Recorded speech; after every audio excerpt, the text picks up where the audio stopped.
You know, ReZero already has this opening, and it looks fantastic.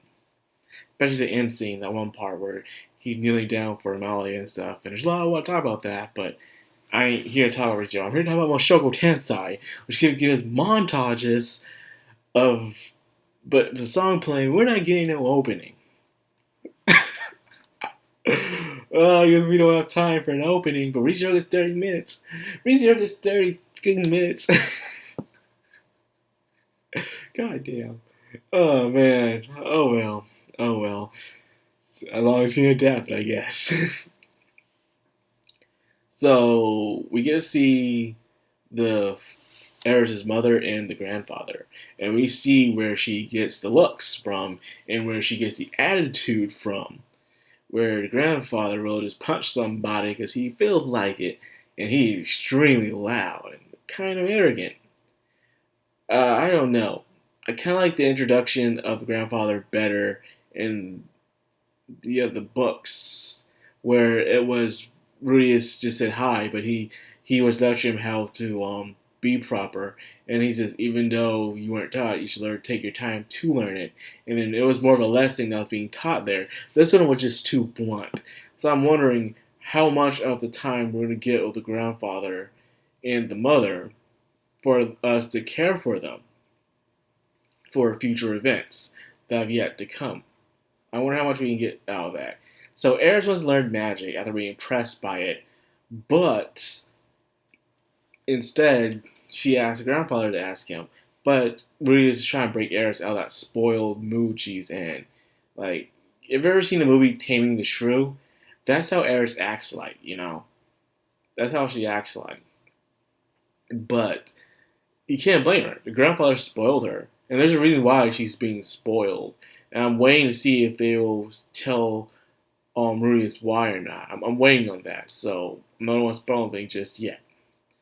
But they were talking about the kidnapping. Of course, had to give it to Ghislaine instead of giving credit to Rudius because he's trying to keep Rudius' existence a secret.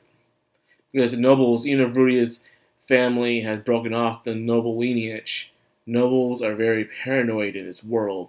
If they find out, hey, there's another bloodline coming up, who knows, this kid might come up one day and try to take everything from us.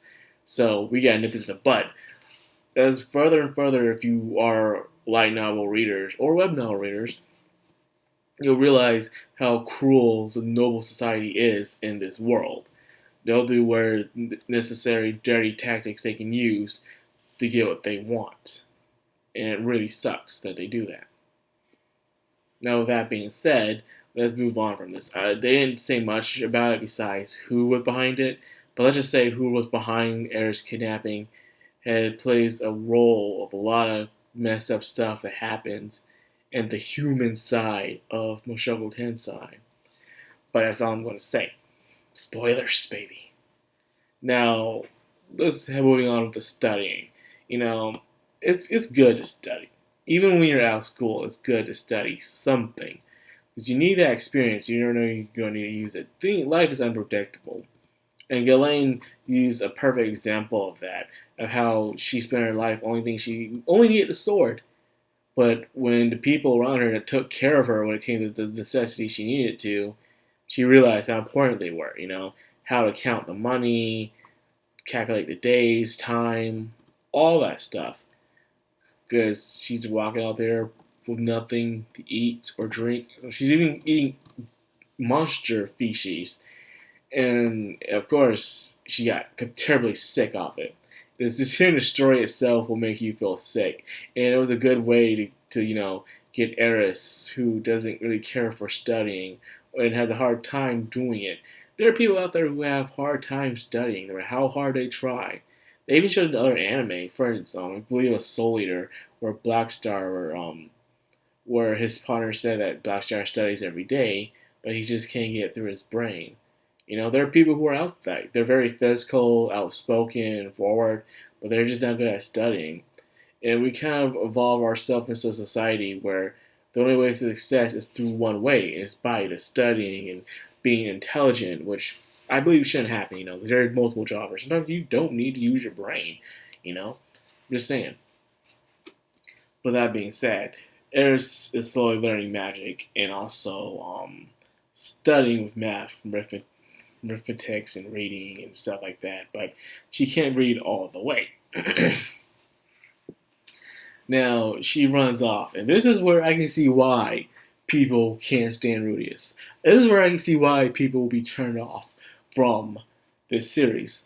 People who are new to anime, they're just watching it by the late 2000s and they're into it. Me, I'm used to this stuff because I've been watching the 80s anime, the 90s anime, of course, the early 2000s anime, where we had those perverted main characters, you know. We grew up with the Master Roshis, those Lord Jiraiya's, and so many more as well, where there's total perverts and stuff, and it was normalized back then. I can see why people don't like it now, you know, making film uncomfortable. Okay, understandable. I can't say anything about that. So, and Rudius, what he did was kind of, yeah, kind of messed up. I'm not gonna lie. But then again, that's what I would say the entire time. He is not a very good character. He is a scumbag in a way. He's a taku neat trash. And this is literally his first job he ever had in his entire life. So of course, you can fall off of it. That's my Rudius. He's supposed to get better. He's supposed to learn better as time goes on, you know. That's the point. It's a growing story, people. Stick to it. Come on. Well, anyways, of course she beats the snot out of him, like, you know, it's like, she just beat him up and just walks off. And he gets it. And it's the thing. A lot of times Eris attacks Rudius later on, mainly when he deserves it. When he deserves it. So, at the same time, Rudius is also learning sword. And for future reference, yes, Rudius will be learning sword even when he's growing up. But he never really gets anything good at it, because he's more of a regular combat mage than he is a sword fighter. As you can clearly see, he's getting his butt whooped by Eris in every single round. And that's the thing I like. You see, when you're watching more isekai, the main character can do everything. They can just look at, even ones I like a little and stuff, they can just do everything. You know, they just pick it up for a while and boom, they're good at it. They're just automatically good at it and stuff. They're just good at everything. Power, hungry, and I said this in my last video where where isekai now is more of a hungry power fantasy than a life lesson. You know, so that's how it is now. So to see something that's old, that's showing you, you know, it's more of the development of the case, it's very nice. Because he really is getting creamed right now by Eris. So, however, he's learning how to do the job thing. He's exhausted by it, but he's keeping that goal of doing it for 5 years so him and Sophie can go to an academy together. So he's keeping that thought in his mind. The reason why he's doing this, which is good, very good for you, Rudius, to stick to your guns. Now, of course, you have to realize when you're overworking someone, they get irritated. People get irritated when they're overworked. Like, man, if I don't stop this any second now, I'm about to blow this joint up. And of course, Eris herself, being already impatient as it is, need to give her a day off. So they're out in the market, and he's also teaching her as well, you know, about money and about reading. You know, you gotta read, man. You know, in the market, you get scammed. And by the way, one thing I do want to talk about is how this salesman, he knows really is running for nobles. How come this salesman is showing this kid some sex medicine? Are you kidding me? This is a little kid. Hey, kid, you want this drug, man? It'll get you going. It'll get you going. Like, what the fuck? Rudy's like, what, still 7 or 8 or something? Why the hell do you give this to a little kid? He probably can't even get it up yet. What the? The fact that the salesman was okay selling that to him, offering him, because he was a fucking noble. You should have offered him something else. Does that make any sense? You gotta think, man. This dude can't get it up yet. He's a kid. I hope he can't get it up. He has a very special body. Oh my god. I don't think the writer thought this through. Or maybe this guy is just desperate to get this off his hands. Ah, God, man. Jeez, I don't know why. I see how he going. And of course, Eris asking what it is and saying she'll buy him a book or whatever. But it turns out he's trying to teach her not to be spoiled, the the the value of money and to appreciate it. You know, Eris is borrowing money from her grandfather instead of getting her own money, allowance or something.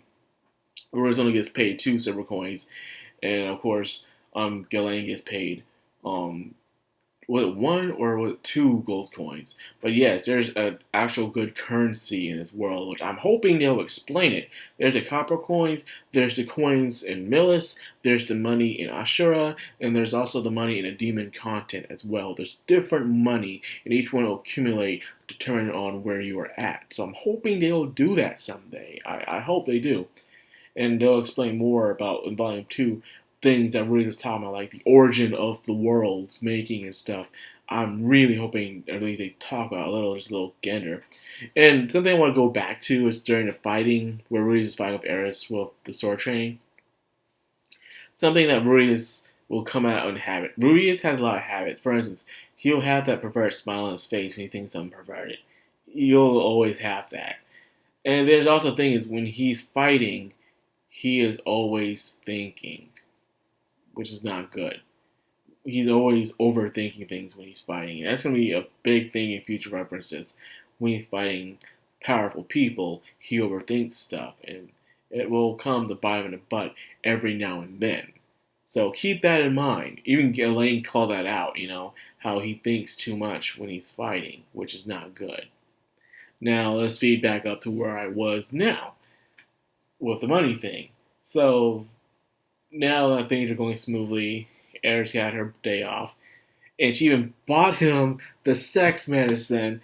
And she's like, by the way, what's this for anyway? He's trying to keep quiet about it, but she had Ghislaine stick him. And she's like holding him down, tickling him, tell him what this medicine is, man. Oh my god, I'm laughing my ass off about this episode. Like, Jesus, man. Rudius, you gotta remember, you are a kid right now. Okay? You gotta be careful what you do.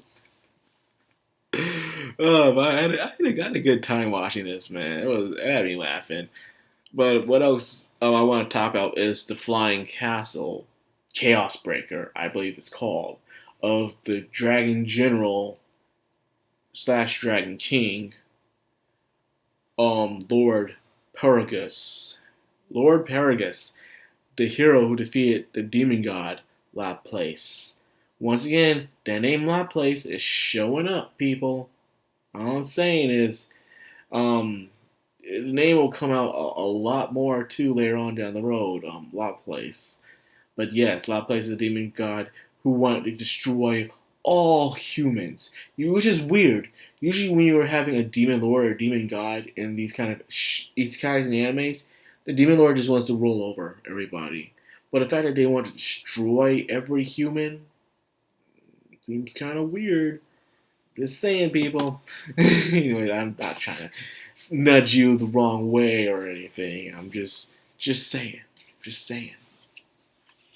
Now, that being said, there's a lot to talk about Paragus and the Chaos Breaker and so much more I want to talk about.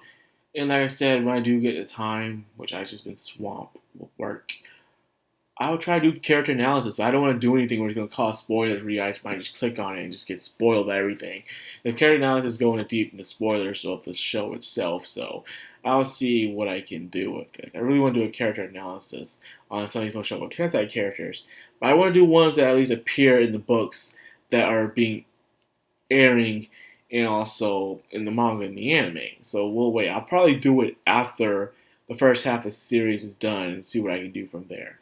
Other than that, we'll see. We'll see. So anyway, so this is where I'm going to wrap it up. I hope you guys enjoyed. If you did, like, comment, subscribe, and of course, hit that bell icon. This has been Madcrownxox on Anime. Signing out.